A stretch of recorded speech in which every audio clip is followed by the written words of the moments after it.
Restons en politique. Le gouvernement Legault a réclamé à nouveau la démission de la représentante spéciale du gouvernement fédéral sur l'islamophobie. Le problème, Olivier, c'est qu'Amira El-Gawabi a recommandé l'embauche de plus de professeurs de foi musulmane dans les cégeps et universités.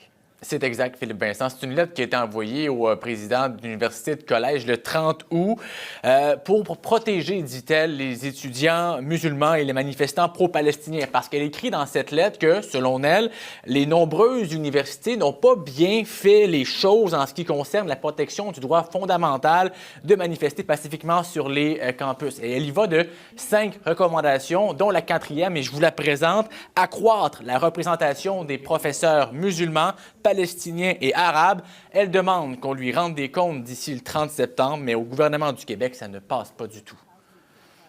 Je trouve ces déclarations quand même déconnectées de la réalité. Non seulement elle s'ingère dans le système d'éducation québécois, mais en plus, elle nous demande d'embaucher et fait la demande au recteur d'embaucher des profs sur la base de la confession, de la religion. Ça, c'est tout à fait inacceptable. C'est contre les principes de la laïcité.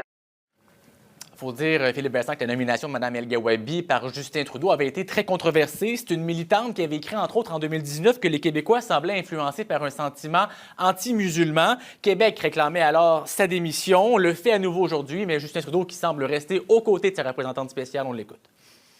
Tout d'abord, soyons très clairs, les universités doivent embaucher les personnes les plus qualifiées. Point.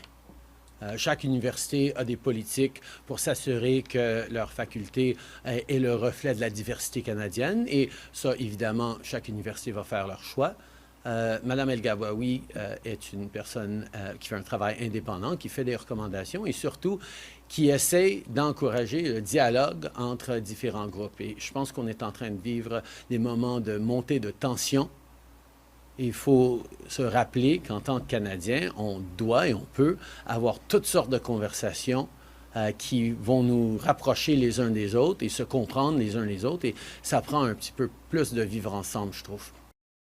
Ici, à Ottawa, il y a aussi le Bloc québécois qui avait exigé alors la démission de Mme El-Gawabi, puis qui dit encore aujourd'hui que ce n'est pas une bonne personne pour bâtir les ponts, qu'elle ne fait que diviser davantage. On écrit sur Twitter, entre autres, aujourd'hui, du côté du chef Yves-François Blanchet, que le Bloc souhaite l'abolition de cette fonction carrément indigne d'un État moderne et laïque. Merci, Olivier. Je vous en prie.